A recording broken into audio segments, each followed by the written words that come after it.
Okay, so this deck right here, its main focus is just to bring out Amaterasu. Amaterasu is a new spirit monster who cannot be normal summoned or special summoned, and can only be set. But you still need 2 tributes to set her since she's level 9. And when she's flipped face up, you can banish all cards on the field, which is pretty great. And if she's targeted while face down, you can flip her face up and then draw a card and then banish all cards on the field. So it's really hard to get rid of her, even when she's like face down or when she gets up. The only way to really stop her is just to straight up negate her effect, which is hard to do if you attack into her, but pretty easy to do if she flips up during your next turn. So she can be stopped.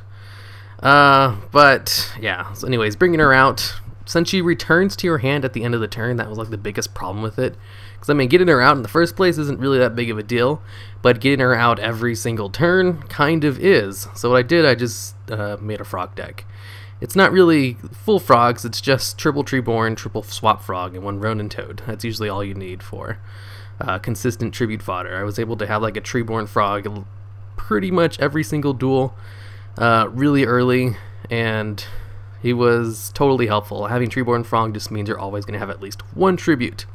And then all you have to do is worry about the second one, that way you can do the 2 tributes. And I was able to, basically every time I had her in my hand, 90% of the time I was able to bring her out. Unless I didn't, because I wanted to bring out the other 2 spirit monsters who both also have really good effects. This guy right here, if he inflicts battle damage to your opponent, during their next draw phase, they discard their entire hand before they draw a card.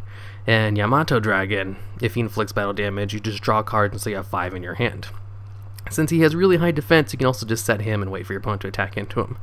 The same with both of them. They both require 2 tributes, and they both return to your hand at the end of the turn, so they both fit in really well with Amaterasu, except these ones can actually be summoned during your turn without being set, so they're kind of a little bit more like immediate damage. Usually these cards are like so hard to deal with that you don't really see them played, but this deck produces so much tribute fodder that, same thing with Amaterasu, I was able to bring them both out every time I had them in my hand. This deck brings out tribute fodder crazy fast. I'm only running 10 monsters in the extra deck because I'm running Recover, who requires you to have 5 less cards in your deck than your opponent, I mean your extra deck. And if I only run 10 at the start of the duel, I'll always have 5 less. Plus I do use my extra deck quite a bit, so I should be able to have less than 5 cards in my opponent in order to use its effect. Its effect is basically it can special summon itself from the graveyard by paying 2,000 life points. Plus it's a psychic monster, so I can use emergency teleport to bring it out. And the other ones are just pretty self-explanatory.